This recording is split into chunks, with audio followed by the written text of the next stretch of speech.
all gonna live to 100.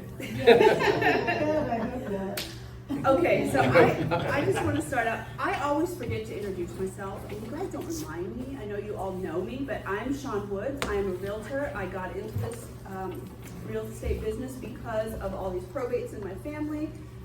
I thought it was horrific how realtors treated people going through such a crisis, just like a transaction. So I got my license, and long story short, and now I'm helping seniors, and I focus on that niche because there's a lot more moving parts when you make a late in life move, and you need someone who's had the experience, and I'm uniquely trained for that.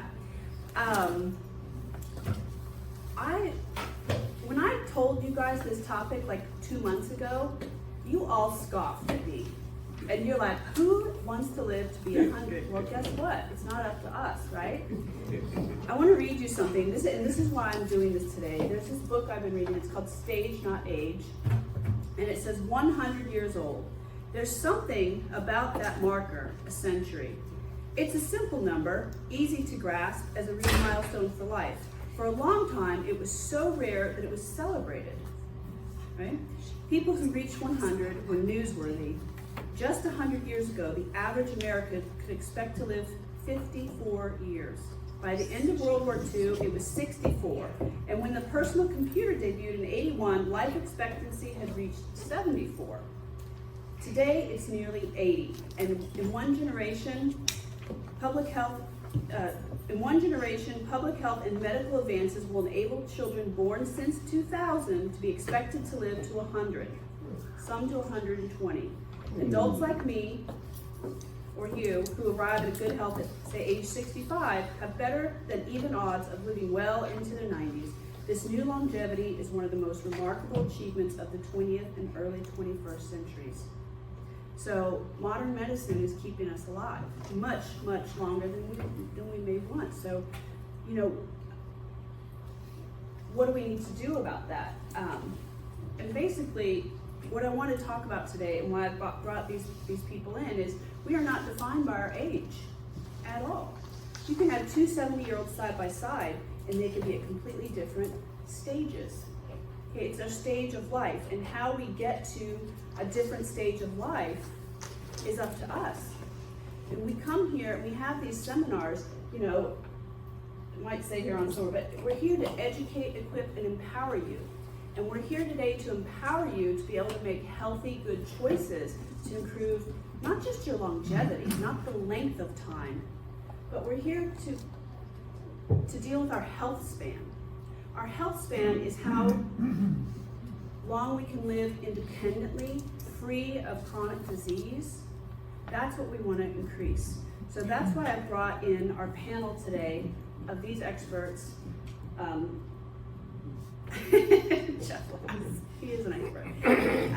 Because there's so much that we can do to improve how we live. Have any of you heard of that movie, Living to 100, the Blue Zones? Mm-hmm. Okay, so I've been subscribing to that, and I found Dr. Taylor and Bert over here who can help us with that. So without further ado, I'd like to let them introduce themselves, and we'll start with Jeff. Hello, I know many of you, but I'm Jeff Ingman, and I work at Jupiter Medical Center now as an emergency room physician. I've been practicing for 31 years in Palm Beach County at various hospitals, started out at St. Mary's, and I really enjoy living in this area, but I can tell you the age demographic has definitely gone up. Our population, just the Jupiter area, has doubled since I moved there. And just as an example, in the ER yesterday, we had over 53 patients in the ER at the same time. We only have 28 rooms, so that's pretty crowded. But 60 to 70% of those patients were 75 or older. So I'm very used to now taking care of a senior population. And there's challenges, and there's interesting things about it, and there's things that motivate me from a lot of the patients that I get to take care of. Okay. All right, Dr. Taylor. My name is Derek Taylor. I'm a doctor of chiropractic. I've been practicing for the past 32 years. I'm born in Hawaii, raised in Southern California. After 54 years being in Southern California, I had to get out of there and move to He's the a promised refugee. land of South Florida. And I've been here, opened up a practice right on Prosperity and PGA 4 years ago. And I love what I do, and I'm honored to be here. And Bert. Good morning. Thank you for having me. My name is Burton Brown. It's B-E-R-T-O-N. Contrary to what this says right here, but that's Oh, okay. I'm sorry. I am a franchisee for a center. It's called OsteoStrong. We have 2 locations. Well, there's 200 locations across the world, but my 2 locations are here in Palm Beach County. My background is born and raised in South Florida. Boca Raton, moved gradually north to the Palm Beach Gardens area. My first and primary businesses involve actually wealth advisory, and I'm also involved in insurance. And what got me interested in about this particular business is that I talked to a lot of seniors about their Medicare, and I'm finding out, the medications that they're taking. And one of the ones that a lot of the people are saying, I just can't take that, even though my doctor is prescribing it, are these bone, quote unquote, building medications, biophosphonates, for instance, injections. And I found an alternative for that, or an adjunct, something to add in addition to that process that will naturally recondition your body. And I'm really excited about it, and that's why I'm bringing that to Palm Beach County. Each of these people were chosen for their unique reasons to be here, and what Burton's doing over there at OsteoStrong is really amazing. I mean, it's a whole different. He's going to talk about it, but I've done it, and it's really fascinating. It's something I want to do more. And Dr. Taylor's my doctor. I found him because I've had chronic issues with my neck and my back, and I needed a chiropractor, and I didn't want somebody who's just going to crunch me up. And then I saw he was still from Orange County, and I was like, that's my guy. So that's how we met, and I've been being with him now for like 2 years. And I'm telling you, I'm good. There was a whole period I didn't even go see him because I was that good. And then I got sick, and I came, and I'm like, I was sick. So I'm back. But anyways, so today I want to talk about, we've talked about this a lot in the whole last year of our seminars. And the whole key to our wellness and longevity is purpose, wellness, and community. And we're going to talk about mostly wellness today. But remember, I tell you that isolation, was it like smoking 15 cigarettes a day? So we need to be out in the community, but we also need to take care of our health. So my first question to everyone today is, what are the most important habits or lifestyle choices that people should adopt in their lives to keep themselves healthy and as they age? I mean, what do you think is the most important thing? And I'll start with Dr. Taylor. Okay. So, health is, if you look at the definition of health, does anybody know the definition of health? Absence of illness. Yes, that's what we often think of, right? So if I don't have any symptoms, I'm healthy. But have you ever had anybody that you've known that they just had one of our friends, he and his wife were married for 50 years, never sick a day of her life. And before their daughter's wedding, a week before their daughter, they started having some headaches that were so bad that they went to the ER. And I'm so thankful for ERs and physicians like Dr. Ingman here, because they're able to diagnose things in a heartbeat. And with this person who had this headache, they found out she was in stage 4 cancer. Stage 4 cancer. You've seen that before, I'm sure, all the time? Yeah. So never sick a day in her life, no symptoms, but a week before the wedding, and then she passed on shortly after that. So how would you say that person is healthy then, if they didn't have any, 6 months prior, they didn't have any symptoms? No, they had been having cancer that had been forming in their body for years. So the definition of health, actually, the best definition that I've heard actually comes from the World Health Organization, which started back in the 40s, and they came together and they said, you know what, how would you define health? And so these panelists came together and they defined health, and they have not changed that definition since then. The definition of health, according to the World Health Organization, is a state of complete, optimal, physical, mental, and social well-being, and not merely the absence of disease or infirmities. So it's not, And that's why I'm so behind what Shawn is talking about, because it's not just physical, not just chemical, but also social. And that component, you just said, it's like isolation is the new smoking. It is. Right? It is. As a chiropractor, I say sitting is the new smoking, but you know, but she comes from, so that's how I would define health. So if you can stay physically healthy, chemically healthy, as far as physically healthy, as far as exercising, drinking enough water. Most people are dehydrated, they're not drinking enough water. Eating healthy foods, and then the chemical component of, you know, eating healthy, exercising, but then the social. If you can be hitting on all those cylinders, then you're going to experience health. Yes, exactly. What kind of stage 4 would be so asymptomatic? This Maybe- person you mentioned. Let's keep our questions for the end, because that's kind Oh, of taking I'm us off sorry. track. Oh, okay. Sorry. We'll wait till the end for that.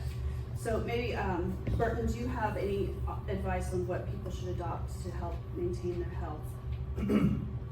Well, let me first say that aging is basically the degeneration of the body over time. One of the things that we know here is that at the age of 30 is where we usually hit peak bone mass. And from that point on, we all tend to lose 1 to 3% of our bone density, which when we lose bone density, that's basically the structure of our bodies.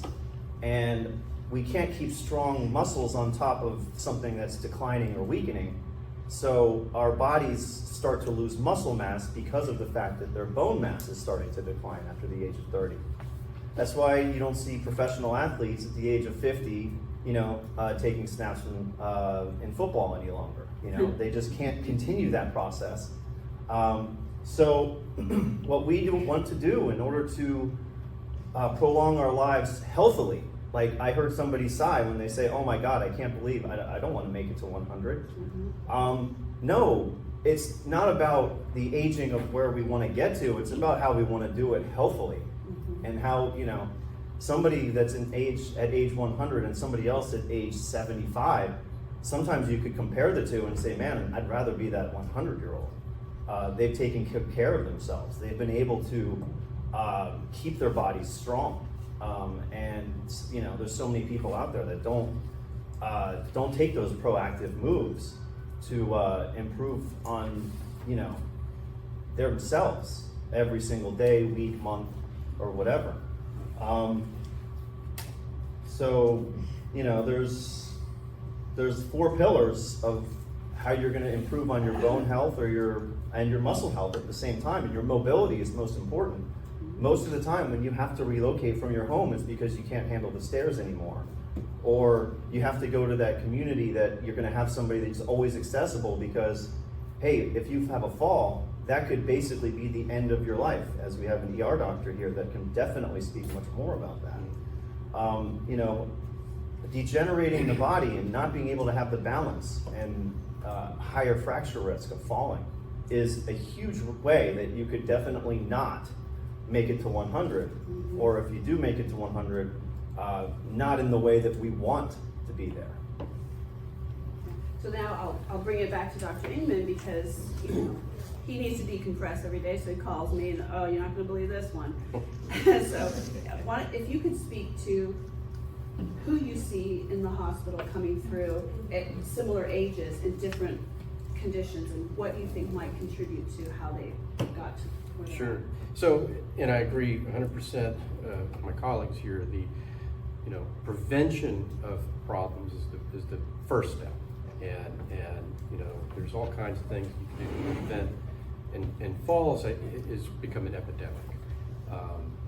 I served on what we call TQIC, which is the Trauma Quality Improvement Committee for the county.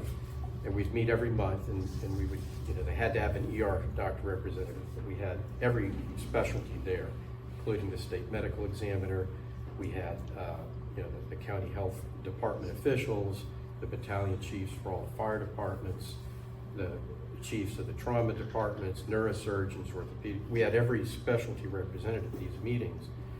And falls has become the leading cause of admissions to our trauma centers. Used to be car accidents, all kinds of other things. Now it's falls with head injuries leading the top. And I think that's because of our aging population. And, you know, just last week I went into a room and there was a woman and she was 101 years old. She's on the stretcher and she's knitting. And she was knitting this beautiful, like, Afghan or something. I don't know what it was. But I said, oh, you came in prepared. You know, it took me a while to get in here. And she said, yeah, when you come to the ER, you're going to be here a while. So she was, you know. But she was active, doing something. And then her family shows up, and it was a sign of all the things we just talked about. Community. She had loved ones in her life with her. She was still active doing things. She still ambulated with a walker. And she was on 2 medicines, something for blood pressure, something for thyroid, and then some supplements like vitamin D and some other things.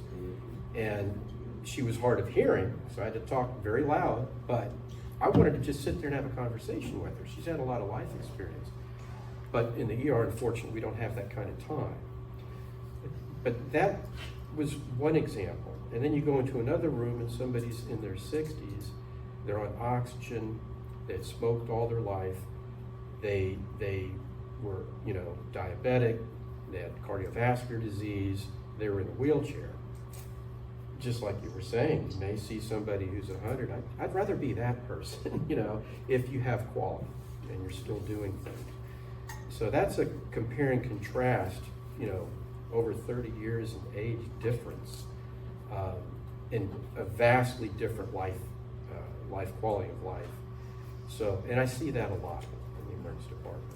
So that kind of leads into the next question regarding health emergencies and prevention.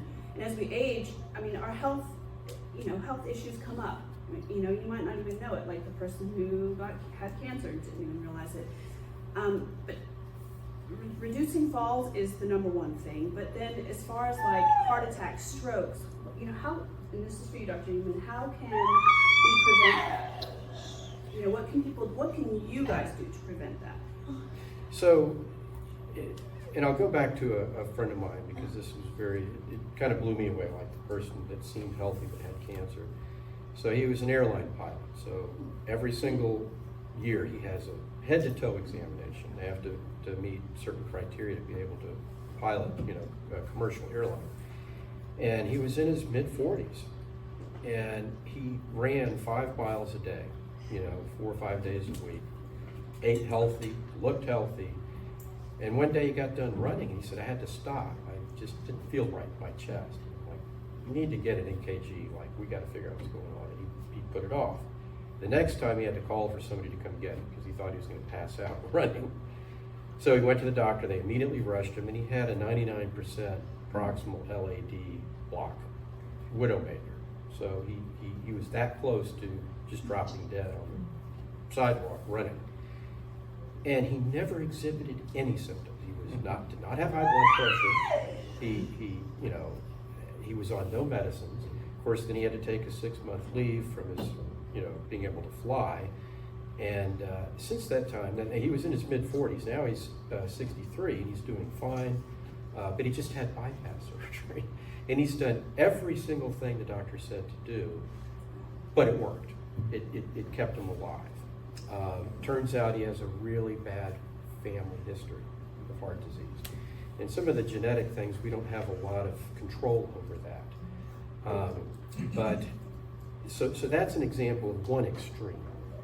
But then my stepfather had a stroke at age 55. He was a scratch golfer.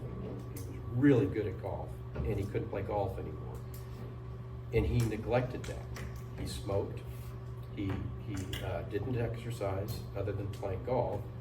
He ate all the wrong foods, started gaining a lot of weight, became pre-diabetic, his blood pressure was out of control. Interestingly, it was a chiropractor who discovered his blood pressure. He wouldn't go to a regular doctor, and he hurt his back playing golf. I actually, in high school, worked with this chiropractor. It was a very interesting experience. But he said, you know, this is something you can't see me for. You need to go to a doctor. Your blood pressure is like 220 over 110. And who knows how long it had been like that. He just ignored it. So he had a stroke at a very early age. and then he went into a severe depression because he couldn't, his left side wasn't useful. He had a hard time speaking. And he recovered from the stroke, but he died in his early 60s, basically depressed, and just let himself go. So that's an example of a lot of things he could have done to prevent. Yeah.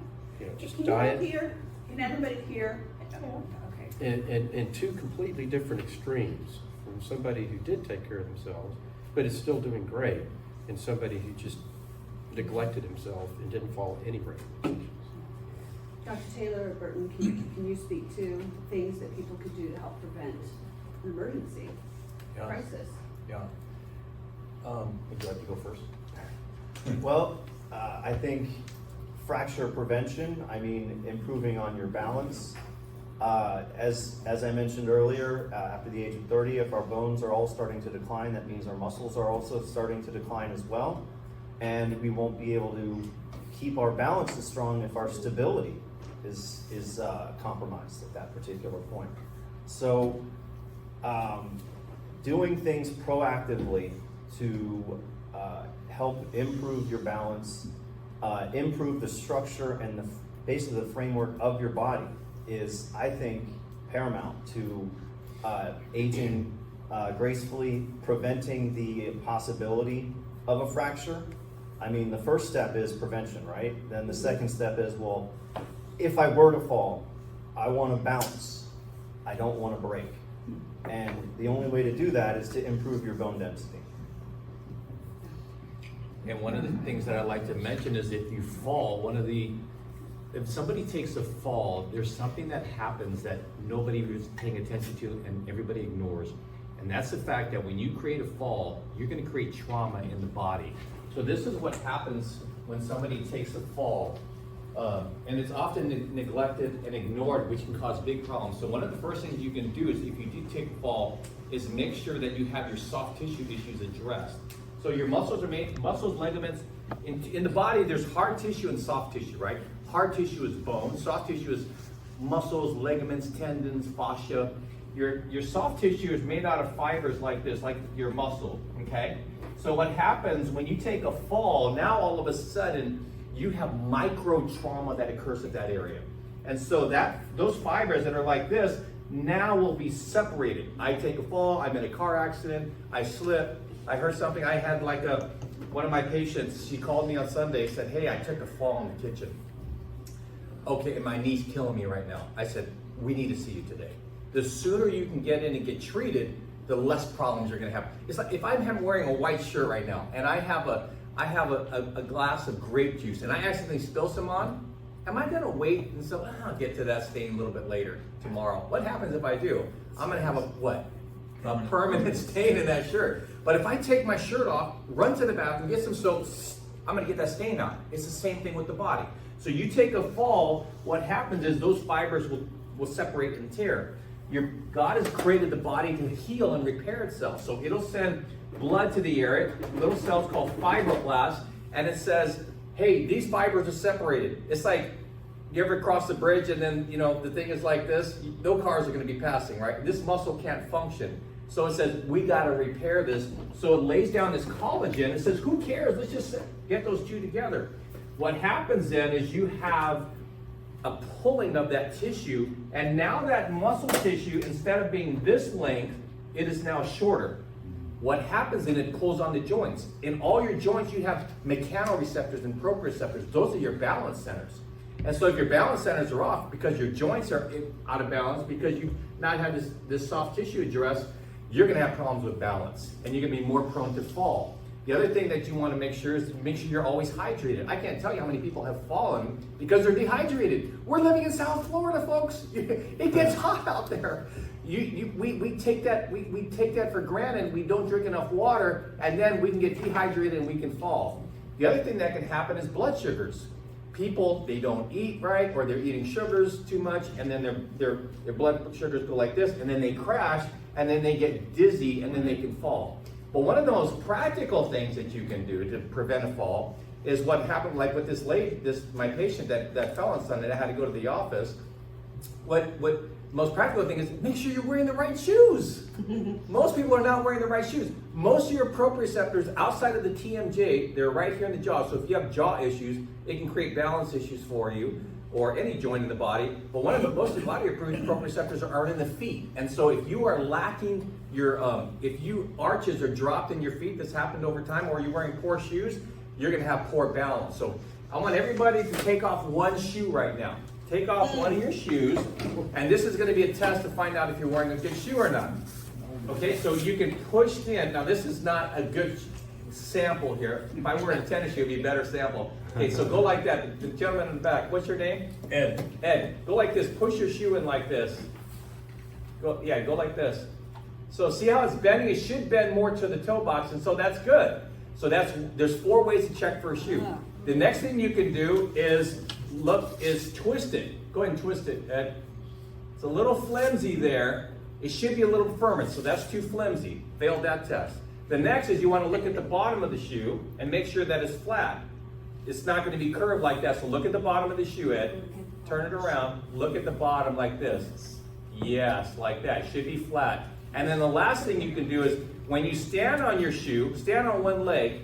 If you close your eyes, you should be able to stand like this. If you're falling all the time, it's your shoe is not supporting you, and that can be creating issues for you. The other thing is if your arches are dropped in your feet, that can create issues for you. So there's a simple check.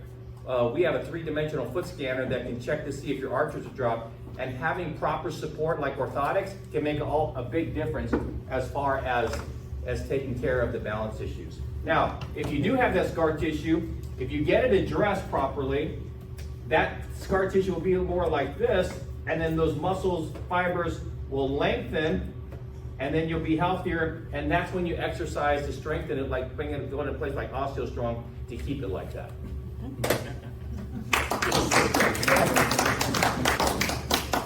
I'm glad he mentioned footwear, because one of the discharge instructions we give people about preventing falls, footwear is mentioned, and it is very important.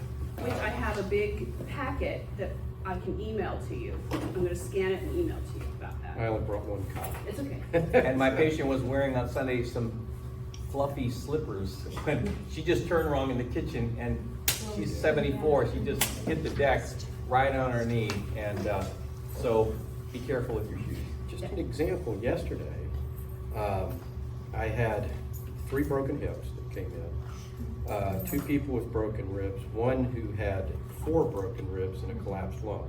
And wouldn't go to the hospital for 4 days until his wife browbeat him to go. Yeah, and finally when he couldn't breathe anymore, he shows up and says, "Man, what did you wait for?" He couldn't barely move. And a shattered shoulder, and all of these were preventable. You know? Doc, I want to ask you just a question. So, in your opinion, why is it such a death sentence when somebody in their late stages of life falls and breaks a hip? Because you see that happens, and shortly after that, they die. They decline. Yeah.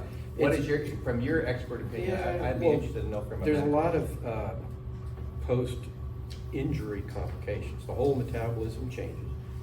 You're going through a healing mode, and any joint, any bone that breaks, you can have some internal bleeding around that fracture. So the body goes into clotting mode to stop the internal bleeding. Well, they get blood clots. So that's a common cause of post, broken bone death, is a clot that goes to the lung. They get pneumonia because they're immobile. They're not walking, they're not, they're in bed, and so they don't breathe adequately, and they're in a hospital setting. Unfortunately, we do our best, and I know the Jupiter Medical Center now has all these awards for being a very safe hospital, but people still get sick in hospitals. You get exposed to stuff that, the nurses are going from room to room, there's stuff happening, so people do get pneumonia. That's another common cause. And like you say, they have to go through rehab after they recover from an injury to regain flexibility and strength and coordination.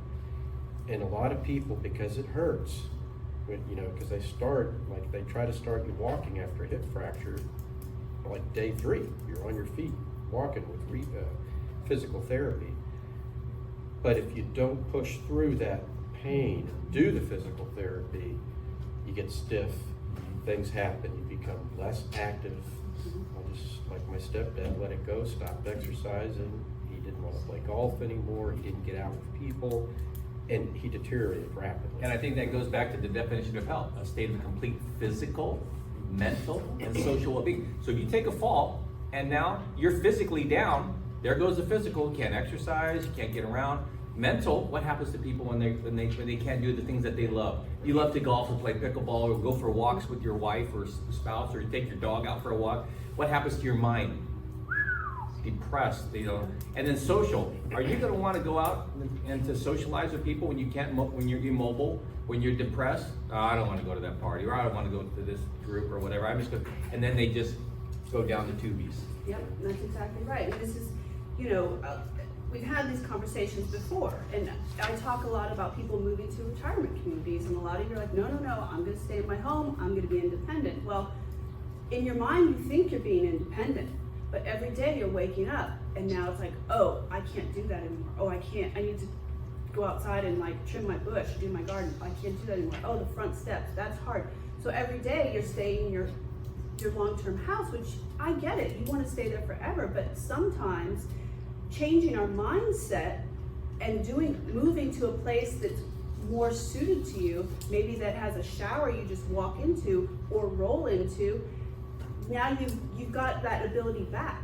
You get to go and shower yourself. You know, they got toilets installed that are higher. I mean, there's a lot of things that you can do. They've got activities. So I think that don't put it off, because we're going to start this whole year, we're going to start talking about it more, and we're going to even go on tours to some of them, because I want you to know that they're not the nursing homes of years past. These places are like 5-star resorts. I mean, it's like crazy, and all the activities they have, they're really wonderful. And so I just want to open your mind to that. The other thing I want to go back to is the being dehydrated, which I am, and he knows all the time, he's on me. You got to drink your water, because guess what? It will land you in the ER, and for a reason that you're not going to like, and something that Jeff doesn't like.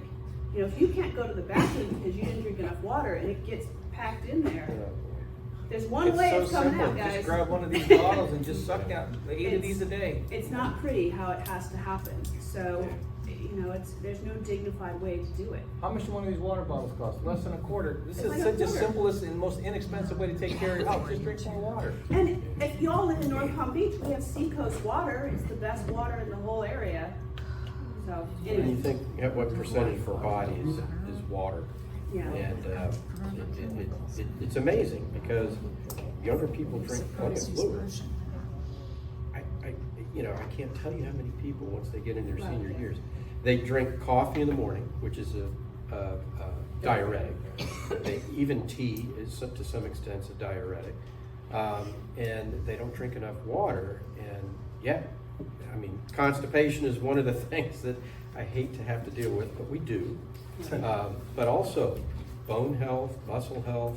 You can't exercise as well. You can actually hurt yourself. Marathon runners, they drink gallons of water a day to keep all their ligaments and tendons and muscles, to give that the ability to do these really long distance runs. And a good friend of mine, he's one of the trauma surgeons at St. Mary's, used to do marathons, and he would, on his route, he would have bottles of water and electrolytes at different, and he could just run, pick it up, drink it, throw it down, then he'd go pick them up after. So important. When somebody comes in the office, when I'm working on their body, I can tell right away if they're dehydrated. They have like a rubber spine. You try to adjust them, remove them, everything's like super tight. And so I'll ask them, do you drink enough fluids? Oh yeah. Get enough water? Oh yeah. Okay, how much did you have today? Oh, I had a bottle. Okay. Do you have anything else to drink? Yeah, I had 2 cups of coffee. Really? Okay, so you need to understand this. If you're a coffee drinker and you love coffee, for every 8-ounce cup of coffee, you need 4 of these. You need 32 ounces of water to counteract the diuretic effect of the coffee. Yeah. So if you have 16 ounces, you need 64 ounces just to get to ground zero.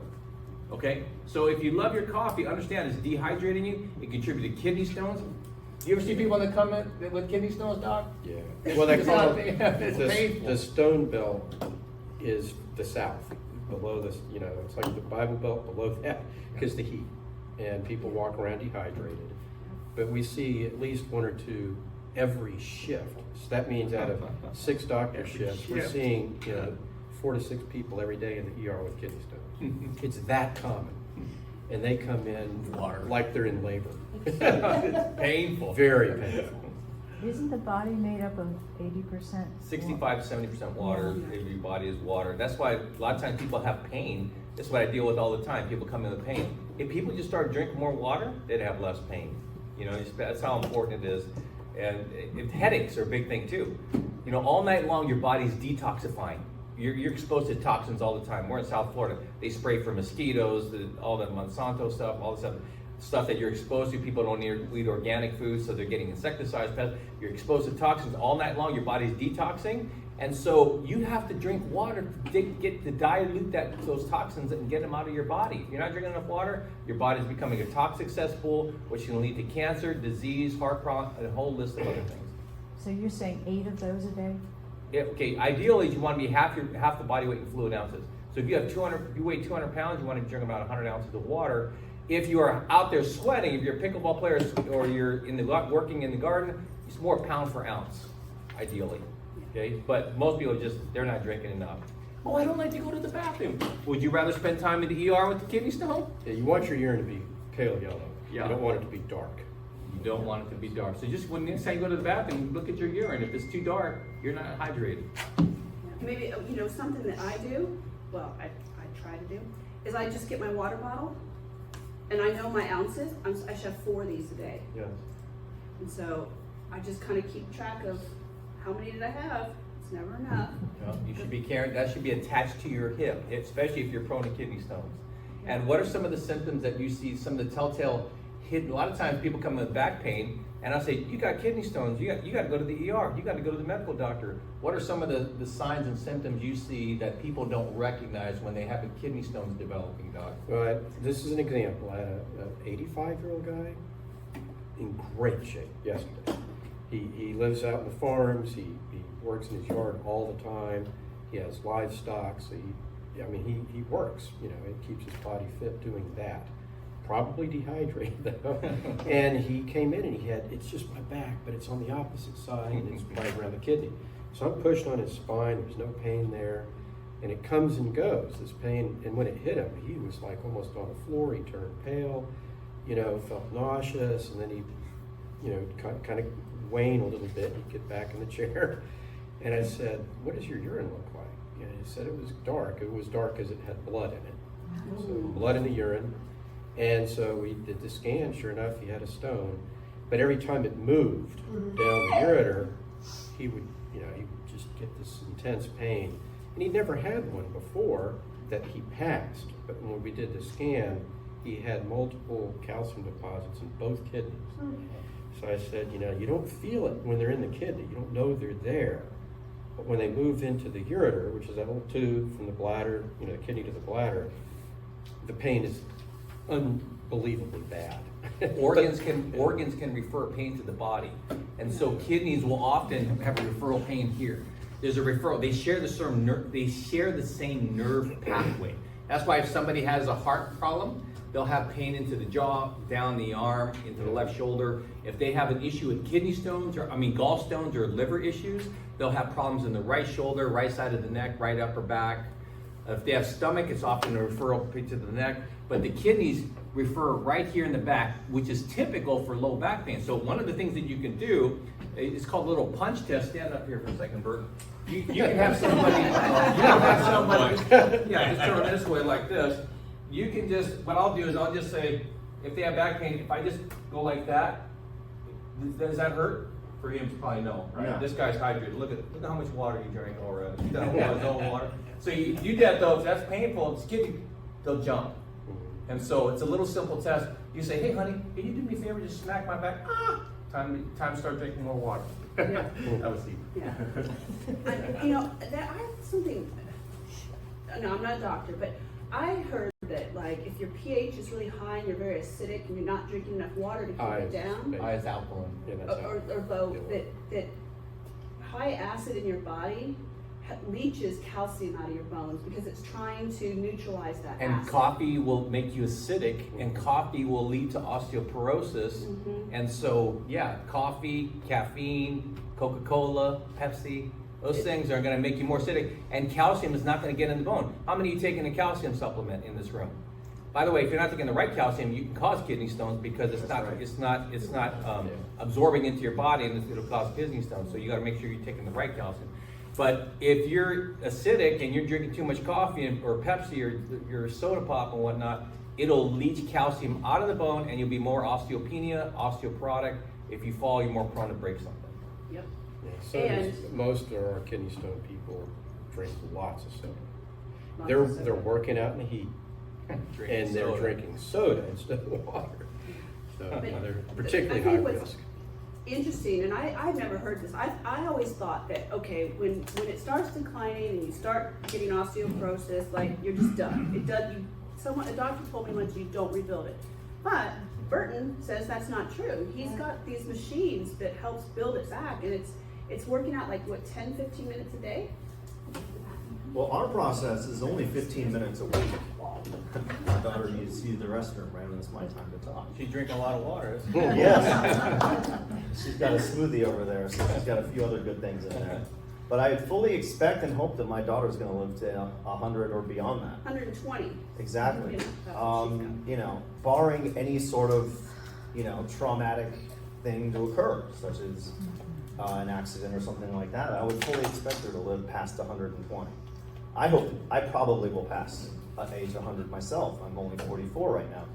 It's just amazing the medical advances that we will continue to see as we all get older.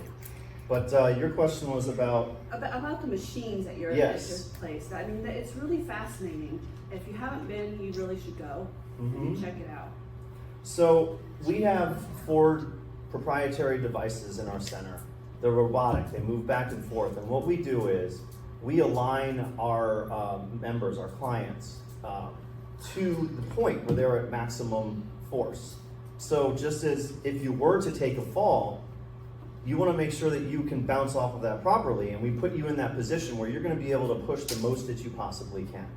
So that, and for here, you're going to want to fall something like this if you're falling forward, not like that, and not like this. This is where the strongest part of your body is. And for instance, in the, people are saying, well, I go to the gym, I lift weights, and sometimes you actually find out that lifting weights for somebody is a 5-pound dumbbell. That's not going to generate the amount of force that's going to load the bone to tell the body that it needs to get stronger. The research that we see says that in order to generate the signals within your body and the central nervous system to lay that stronger framework for your body, in the hips, for instance, is 4.2 times your body weight. So if your doctor says, and I've heard a doctor say before, just jump rope, that will help your bone density. Well, jumping rope means you're going to jump up and down. You're going to create an impact. It's going to be about 1 to 1.25%, 1 to 1.5 times your body weight, depending on how high up you get down. But this does not add on top of one another. Like 1.5 times, 30 times does not make 40 times your body weight. You have to create that signal just one time per week. Our bodies do what's called primary reconditioning, which takes 5 to 10 days. So you create that signal within the body.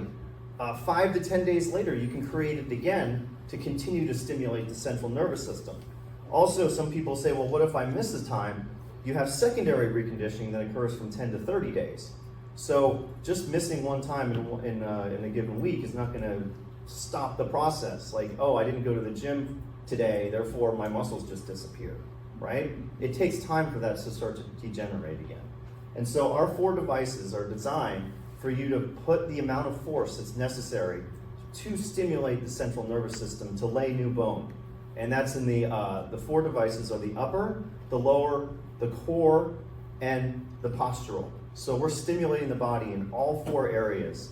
And so that way, when you're doing this process, 1 time per week, it takes about 15 minutes, you don't leave breaking up a sweat, you're stimulating the body to lay that stronger foundation. I saw Dr. Taylor over here drawing, and I was really excited because I wanted to just draw a bone real quick. Okay. Let me adjust the camera. I'm camera crew too.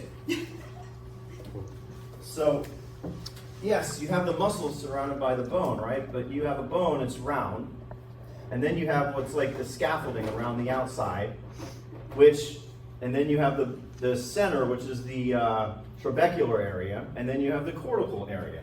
Now, osteoporosis is when this part starts to get less dense or more porous.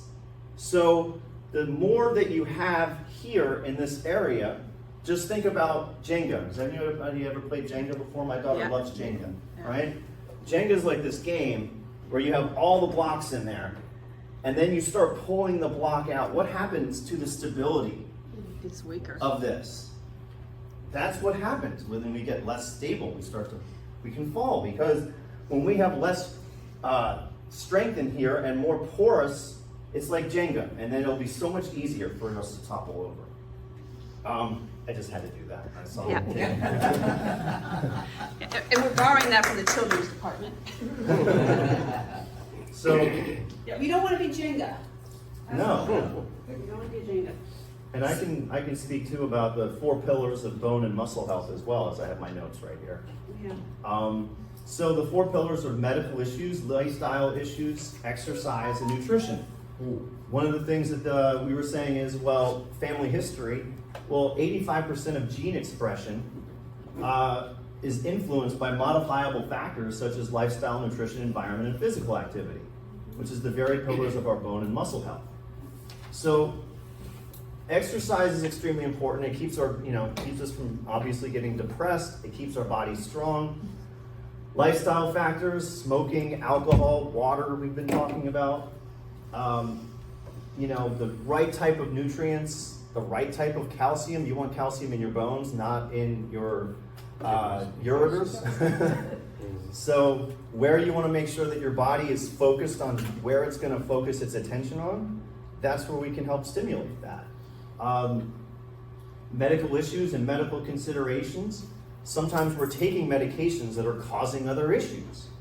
So if you have stomach issues, it's going to cause poor digestion.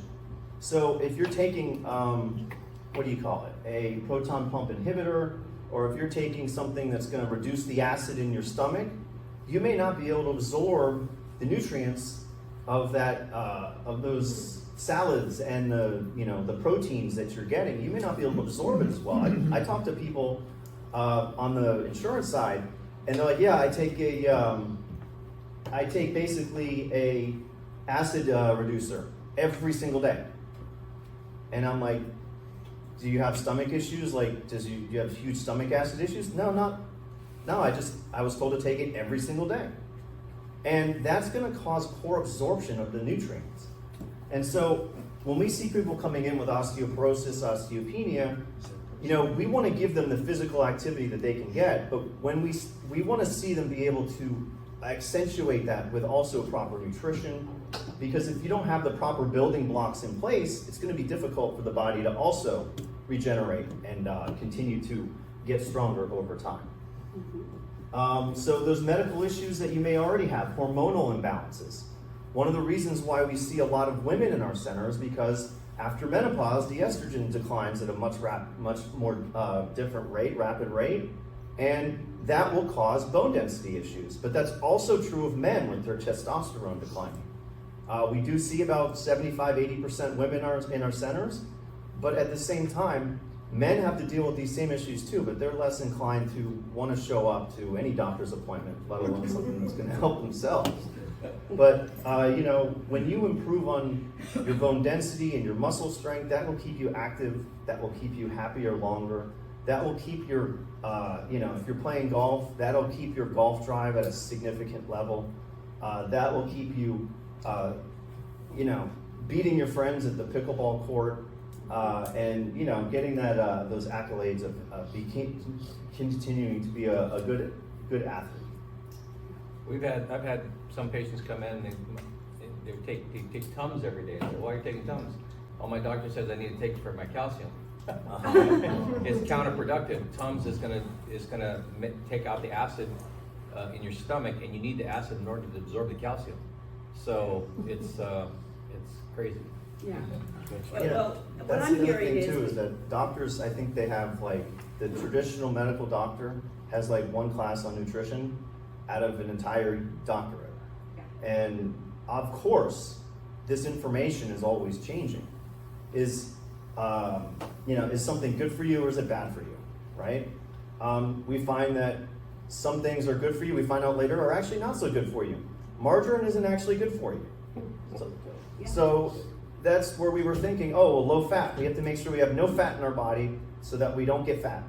And margarine actually is a chemical that does not do what, it does not make you, it is not something that the body recognizes. The body recognizes things that are much more easy and simple. Butter is a much better alternative than margarine. So it should be going back the other way. But there's so many things that we do in our center as far as we're educating and we're educated as well. So in that 15 minutes that you come in every single week, it's not just about your bodies and reconditioning and regenerating bones. It's also about learning some new things and asking some good questions, because we are extremely well educated in our center as well. The thing about fats, everybody thinks you eat fat, you're going to have increased cholesterol and lipids and stuff. Most fat doesn't get absorbed. It goes through you. And it's the carbohydrates, especially the processed and simple sugars, that get stored as fat, which increases your cholesterol. So there is a misconnect between what we've been taught, in general, and he's right. I had just in the first year or so of medical school, you get nutrition. I took a nutrition course in college, and I was more prepared than a lot of my colleagues in medical school about nutrients, which you don't get a lot of training with that. But there's a lot of things that we're starting to learn now that we didn't used to know. And I remember in the 70s, margarine was a thing. And my mom used to say, oh my gosh, this food tastes so good. They must have used real butter, because margarine doesn't have any flavor. And I was just noticing over this past Olympics, they were in France, and butter is a big deal in France. You could go to a store and there's 100 different kinds of butter. You don't see a lot of heavy French people, and they eat tons of butter. So, and I think that's something that in America, if we eat, and this is also why I really encourage you to watch the Blue Zone. What they talk about in there is how people eat and the role of diet. And people in other countries aren't marketed to like we have been. Like, they came up with margarine. And in my biology course in college, we talked about hydrogenated, Crisco. And what they're essentially doing is they're adding on an additional hydrogen molecule. And if you know anything about chemical compounds, how they have these different things, that third element of hydrogen acts like a hook that hooks into your fat and stays. And so you eat that, it's with you forever. So don't eat Crisco. Disgusting. Eat butter. So what I'm hearing from them, maintain your physical strength and stamina. It's crucial for your independence. We all want to stay independent. The role of nutrition and purpose in your life. Right? We talked about nutrition, but social connections and also having a sense of purpose is going to contribute to your longevity.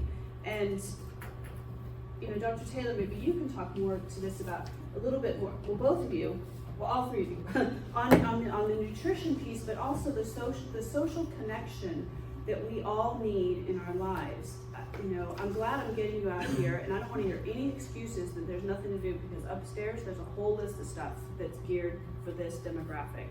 But maybe talk a little bit more about nutrition and what, and social connection, and what we need to be doing to keep ourselves healthy and strong. And really more, I want to go a little bit deeper on the nutrition piece and how keeping away from processed foods and the like, and what's that going to do for us. Yeah, anything you eat out of a package, box, or can is probably not going to be the greatest thing for you. Here's a little simple rule: just eat the stuff that God made. Okay, so if it's plant-based, vegetables, fruits, that's created by our Creator. You look at meat, that's going to be healthy. But you start eating processed foods, that's what really raises your cholesterol, when you eat all the crackers and the pasta and the cookies and the donuts and everything else, like, so all of that, anything that's artificial that man tampers with is probably not gonna be the greatest for you. There's a real simple rule of thumb. One of the things I also like to do is just intermittent fasting. So skipping breakfast. How many of you would like to lose a little more weight? Okay, so here's a little simple tip that you can do. Understand that when you let's say your last meal is at 7 p.m. at night. If you didn't eat until like 12 the next day, your body's gonna have to start getting a fuel source. And so if you withhold from having breakfast, your body will start using the fat as a source of fuel. Most people like to use sugar as their source of fuel, right? So they'll get a quick spike. It's like, think of a campfire. If you have a campfire, you can have a couple of different sources of energy. You can have either carbohydrates, or you're gonna have or fat. So fat is like the logs in a fire. Sugar or carbohydrates is like kindling or small twigs. You got to keep using it, and then you have to keep feeding the fire with all these small twigs. Well, that's the same with your sugars. If you're eating like fruit in the morning and yogurt, a lot of people do, or a bowl of oatmeal, that's all sugar, a lot of that sugar, and so you are going to be spiking your blood sugars, which the more sugars you have too is going to lead to diabetes. Diabetes is a huge problem in America today, and it's probably a big reason why people go to their doctors, because they're starting to get, if they're diabetic, then that can lead to neuropathy. Anybody heard of neuropathy, where you start to lose the sensation? It's like you're on pins and needles on your hands and your feet because your blood sugars are so spiked. Now it's starting to erode at the myelin sheath of the nerves, and so you start to lose that. And so a lot of this is caused by diet. And so start eating healthier, start eating more protein, healthy grain, healthy fats, healthy lean meats with fats, like avocados are great, olive oil, coconut oil, nuts. Got to be careful with nuts. Some people are allergic to that. And seeds. And then your proteins, good healthy proteins, grass-fed beef, organic chicken. And then your vegetables. Just having a lot of raw vegetables. They have the enzymes already in it. As we age, we have less enzymes to break down our food. And so your food will, and then if you're taking Tums, or you're taking some proton pump inhibitors, or you're on medication that's going to decrease the acidic levels, your food is going to rot in your stomach. You'll have bad breath, you'll have putrefaction.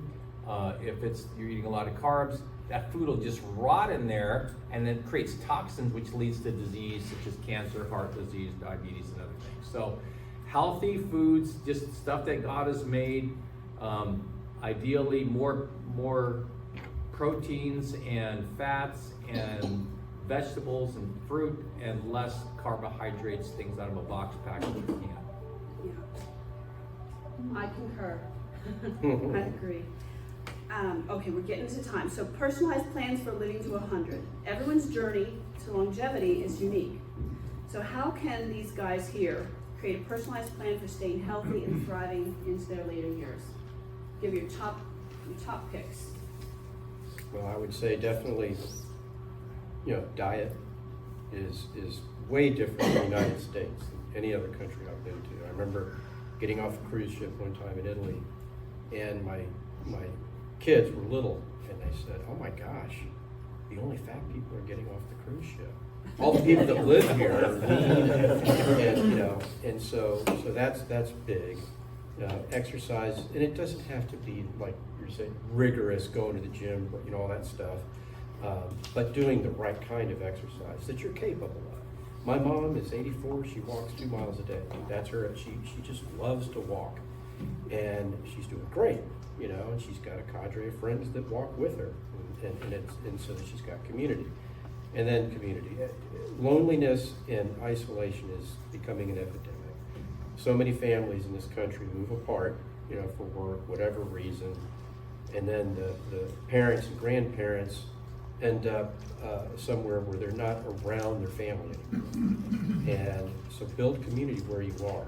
And my mom made the decision to she was, after she lost her husband, now after 20 years of aging in place and staying in her house, she got to the point, I can't garden like I used to. I can't reach things. It's harder for me. Too much to maintain. She made her own personal decision. I'm gonna move closer to where my sister lived. And it was a nice community. She still drives, so she drives well. 10 minutes from church, 10 minutes from the grocery store, 10 minutes from my sister, 10 minutes from the movie theater, and she's very social. So she organizes all these things. Her whole life she was a pianist and an organ player. So even though she doesn't professionally work anymore, she plays with the groups at the community. She organizes karaoke nights. She does all these different things. She runs the joint, basically. Yeah. And then if her church person's out sick, she'll play the organ at the church. You know, she does these things, and it keeps her active and going. And she's got a whole new set of friends now in a place that she just moved to, 2 years ago. And she's very happy there. But she didn't wait to have a fall and break something to make a decision. You got to get out. You know? Yeah, she made the choice. She decided she was going to do something. Now she's in a place that if something did happen, there's support built in. Well, first, your health is your responsibility. Yep. It's your responsibility to make sure you're doing these things. It's not the responsibility of your doctor or the insurance company that you have.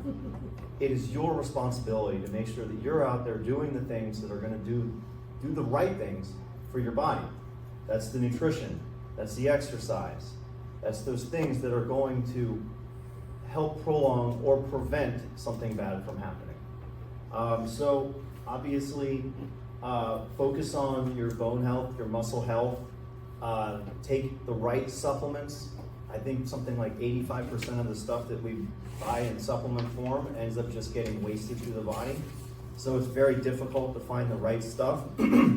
But I know that you go to the right people that will be able to give you the right ideas of what you need to be taking. Go to the doctor to get your blood work done. Now remember, a lot of the times when you see the blood work, that blood work can often be just baseline for somebody, the average health person. I'm not average. I don't want to be average. I want to be above average or excellent. And so therefore, take a look at what the blood work is, but then say, okay, that's where I need to be to not be sick, but how do I get to optimal? And like we had said before, the proper nutrition, steak is not bad for you. It's quite good for you, actually, especially grass-fed. You are what you eat. Try not to eat something that has been eating crap its whole life. Try to eat something that's been eating what it's supposed to eat, so therefore it doesn't break down in its own way. In summary, that's what I would say. Taylor's going to get back to I'm just gonna get back to John here for a second, simplify. I'm just gonna kind of encapsulate what both Dr. Engman and Burton mentioned. So, and what we've been talking about today. So here's kind of a summary of like today's takeaways here. So if you wanna, what's today? January 2nd, 2025. What I love about the New Year's, you get a new start, right? Think about, okay, maybe I'm not doing some of these things that we talked about today. Well, guess what? That's why we get a new year, get a new start. Start making some good, healthy changes in habits. So, number one, what would you say it would be? Just start, please. Water. Just drink more water. Just make that a habit. It's not a difficult thing. It's inexpensive. It's one of the simplest things you can do. Number two is your food quality. Okay, so just less carbohydrates, more vegetables, lean meats and fats. Okay. Number three, you need sleep. Yep. How many of you sleep 6 to 8 hours a night? Good. How many have a hard time with sleep? You got to be able to sleep. That's when your body's regenerating and repairing. There's a lot of things that you can do to help with sleep. Okay, so minimize your screen time at nighttime. Get a little sunshine at night.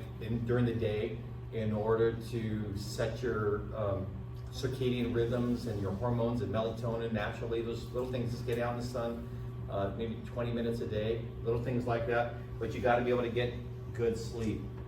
Number 4 is going to be your mental. Okay, so just always be stimulating your mind. I have a family member, she does crossword puzzles every day, just kind of stimulates the mind. Never stop learning. I applaud all you guys for coming to this seminar because you're learning something new about your health, right?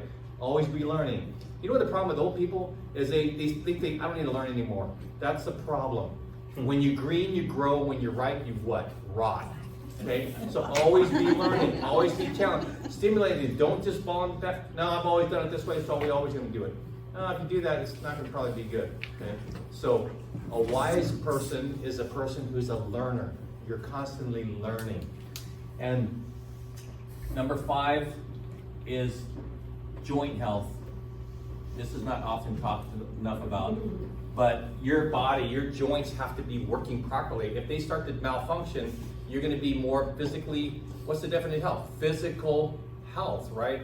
You have to be physically mobile. If your joints aren't functioning properly, you're going to become less mobile, you're going to exercise less, and then the decline slows. So just make sure that your joints are functioning properly, getting, good joint health and joint care. All these things are going to be helpful. These are some of the top 5 physical things that you can be doing this year to incorporate to stay healthy. Perfect. Okay. That's good. Okay, so next. Questions? Anybody have anything? We're gonna move on to questions. Does that mean we have to eat everything organic? You don't have to eat everything organic. No, I mean, I think what you want, you can buy you can go to like Whole Foods and get these sprays. You can spray it on. It'll take out the outside insecticide component. I think if you can afford it, it'd be good. But even if you can't, you don't have to eat organic. But understand, you are going to have insecticides and pesticides that you're going to be putting into your body. And so if you're doing something to detox that would be good. One of the things you can do is just make sure you're sweating every day, okay? If you're exercising enough, perspiring, you're getting some of the toxins out. If you're drinking enough water, okay, it'll help you get some of the toxins out. You know, one of the inexpensive things you can do is just buy yourself a sauna. They're not that expensive, maybe you can find one used, we're probably under $1,000. Having a sauna where you're constantly sweating, that's a great thing to do. It's a little simple thing to do. So, but it's a trade-off, right? I look at your health as like a checking account. The more deposits you put in your checking account, the healthier your checking account's gonna be. The more withdrawals that you do, you're gonna have the creditors knocking on your door and, hey, pay up, you owe me, And that's what your body does as well. So look at it as organic food or getting rid of toxins as a deposit, and it's just a trade-off, try to find that balance. Yeah, and there's also something called the Dirty Dozen. I'll get it for you. It talks about which produce you should buy organic, because things like lettuce absorb far more pesticides than, say, like an orange. If they sprayed the orange, well, you're taking the peel off. It doesn't get into the fruit, the part you eat as much. Yes, question. What's the difference? Regular or organic? Give me the 2 different things. What is the difference? What's the difference? Well, one is going to be, the organic is going to be grown on fields that are going to be sprayed with sprays and chemicals, and so your organic food is going to have less toxins on them, less things that are going to be harmful to your overall health, and so that's ideal. If you can afford it, you got to look at yourself. Hey, just like what Burton was saying, you cannot rely on your little insurance card to make you healthy. People think this is a ticket. This is for emergency care, right? Think of Medicare as your emergency care, right? It's great if I have an issue and I got to go to and they diagnose, the doc's able to diagnose you got this condition or cancer or this disease. That's what it's for. But it's not health care. Health care is you got to take responsibility for your health. People wait till they have a symptom, then they say, okay, I'm going to go to the doctor and that's when I'm being healthy. No, you've got to invest in your health. Your first wealth is health. If you're not taking care of your health, what do you have? What good is it if you die with $1 million in your bank?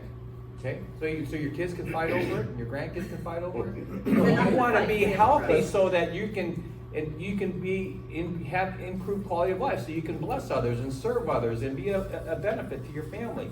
So you have to invest in it. So when you invest in your health, you're investing in the quality of your life.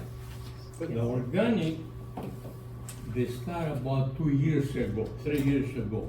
The grocery stores, they raise up the price double. Why they do that? Before we eat everything, it don't bother us. Like me, I eat everything. I'm 93 years old. Yeah, that's great. I feel good. Yes. But I never eat organic. I don't like it organic. They are So you have to understand that 50 years ago, the quality of the food was much greater. And so if you're older and you're at that age, a lot of the things that you did that your mother and your father fed you back then was a benefit that was a contributing factor to you, fortunately, by God's grace, being 93 years old. So that's a wonderful thing. Yeah. But today, the quality of the food has gone down, and so you have to look at, okay, I got to do the trade-off. If I'm going to be organic, then I'm going to have some supplements. Whatever it takes. These little things give you a little bit of an edge to just help you function at your best. Yeah, I was just about to say that. 50 years ago, there was no organic because everything was organic. Yeah. Everything was made in a way from it was small farms. Now it's factory farms. There was, the cows were all grass-fed and slaughtered by a local butcher. Now it's done at feedlots. So 50 years ago, there was no organic because it was all organic. And then the soil was rich with minerals back then. It emanated with minerals. And nowadays, all the fields are depleted for minerals because they don't do the crop rotation the way that you should. And so you're getting anemic vegetables and fruits and not giving you the essential minerals that you need. You know, it's an interesting study. If you guys ever do a Weston Price, look at Weston. How many of you have heard of Weston Price? He was a dentist who went around around the world to see the healthiest cultures that people that lived over 100. He went to some of these cultures and they lived over 100. They were in their 90s, working in the fields, no arthritis, no problems. Their teeth, no cavities all their life. Their teeth were perfectly straight, no cancer, no disease. And a lot of the things that they had in common was, number one, they were drinking water from a rich mineral source. And so the minerals, I just read in Genesis chapter 2 this morning that God made man from the earth, where he from the dust and the dirt he created. In that dirt is where all the minerals are, right? And so your minerals vitamins and minerals are super important. And then the other thing that they had, these people were eating food that were indigenous to their people. So people in Eskimo, they're eating tons of blubber and fat. But that's what they've been eating for years, and that was healthy. That was good for them. The people in, like the Indians, they were eating food that were rich from the ground. You had people up in the Himalayan mountains, and so they were eating things that were all natural, that was like plant-based, that was from animals that were indigenous to their culture, and there was no tainting of processed foods. As soon as these cultures started building roads that brought in processed sugar, cavities started showing up. Arthritis, diabetes, all the disease. And what are we eating in the United States? It's called a SAD diet, standard American diet. It's sad.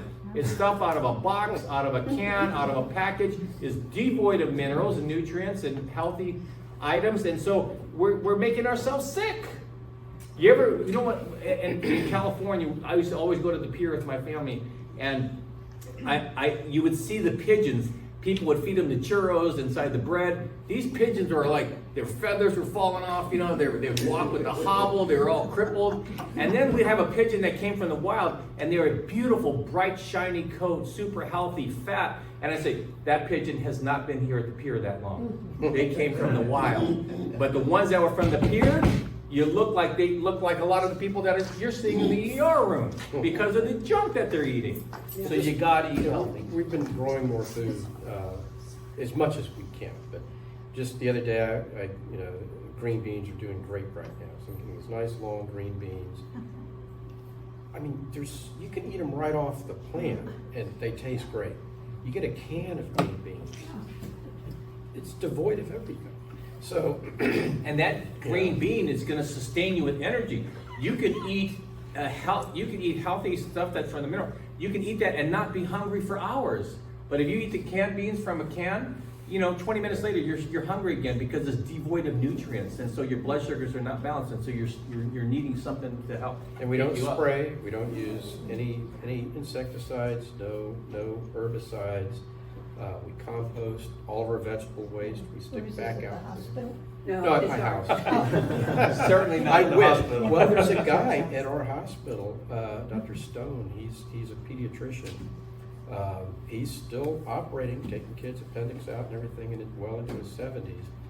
And he wanted to come up with a plan. He's doing it out in like Green Acres or someplace where they have they're getting communities together and learning how to grow food. And he wanted to set up by the wellness center at the hospital an area where they teach people how to grow organic, just simple stuff, tomatoes and lettuces and things that we can grow ourselves, even on our patios. And he's very involved with that. You met Dr. Stone, Yeah. great guy. So I mean, one thing that, and Lorraine got some, maybe you got some, Karen, but we grow longevity spinach, and it's nutritionally dense, and I grow it on my patio. And it's stuff that you can have, you can clip, put in a smoothie, you can saute it, you can do all kinds of things with it, and it regenerates. It's it's like a very weed, it just Yeah, never it just stops doesn't making, stop. Are frozen vegetables or foods any different than the canned? Oh, it's much better. Much better. Yeah, it's fresh. When they freeze it like that, it preserves a lot of the nutrients in them. So. I grow arugula all the time. Do you? And spinach. berries. Yeah, In a pot outside. that's perfect, yeah. Yeah, a lot of the frozen foods is, it's frozen at its peak, versus just sitting in the can for ages. Yeah. So, fresh first, frozen second, canned at distant third. Cans for hurricanes. Yeah. If you don't have an electric can over Yeah. Any more questions? We're getting short on time. Okay, so, Can I ask, how do you know if you're taking the right calcium? That's a good question. So I always think one of the most scientific ways to check if you're getting enough, the right vitamins and minerals is through blood work. So what's great is you can take a look at your blood work, see where you're at, then you can see where your deficiencies are at, and then from there you can determine where you're deficient. You start taking those supplements and those vitamins. 3 months later you do another blood work panel and you can see if there's a balance there or not. But there's also a simple way that we do in our office through muscle response testing. Your body is going to be compatible with certain calciums that is going to be better for you compared to your neighbor right next to you. And so we use this thing called muscle response testing where we can put it in your field and test it, and it just takes a few seconds, and that way you know that you're going to be feeling, that one is going to resonate with you and be good for you. The other thing is, how do you know if a supplement is working? How do I feel? Do I feel different on it? Do I notice a difference that the things that it's supposed to do? If you do a DEXA scan, right? If you go to, let's say you start going to a program with OsteoStrong and then you do a DEXA scan and you're taking the right calcium, you should see you should see an improvement with that. Now here's the downside with DEXA scans. People will get on Fosamax and they'll do a DEXA scan and say, oh, it's so much better. But what it's doing, it's not putting calcium inside the bone, it's putting calcium outside the bone, and it actually makes the bone weaker, but on a DEXA scan it'll show, oh wow, there's so much better, right? You can probably talk a lot about that. You want to get calcium inside the bone, not on the outside of the bone. That's gonna give you a false sense of security. It actually gets brittle. It becomes brittle. Yeah, he can testify to it. What have you seen in your? Well, it cracks easier It cracks easier. if it's brittle. So people are the Fosamax. Oh, my DEXA scans are improved. Then they fall and they break them. What happened? What happened? You just made the bones more brittle. What about strontium? Do you recommend calcium and strontium together? It's going to be depend on your body. So that's why you want to test and you want to figure out strontium may be good for your neighbor, but it may not be so well for you, or you may not need that. Alyssa? What about food sources of calcium? Yeah, that's good. Your best sources of calcium are gonna be from food sources or something that's alive, Like which or ones? has been alive, because, calcium carbonate, is calcium, but it's literally a rock. Like, you're not gonna eat rocks and expect that you're gonna improve your bone density. And so, like you said, what's the wrong type of calcium supplement? It's the one that hasn't been or alive at some point or another. So we have a supplement that we sell in our center.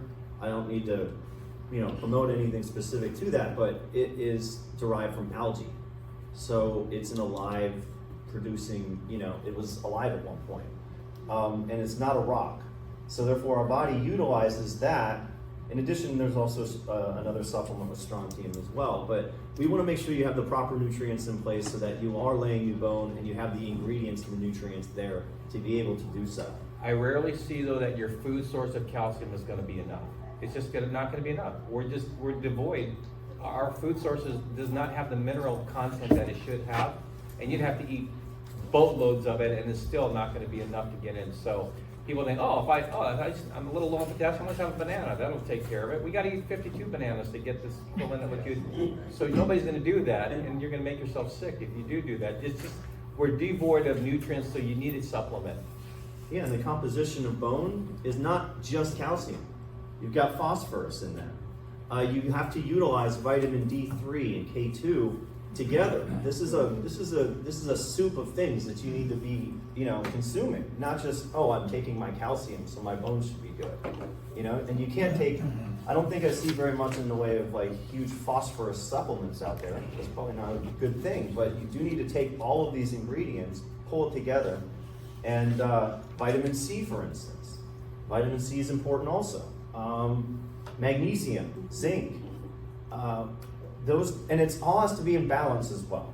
You don't just take a handful of something and like, all right, I've gotten what I needed for the week.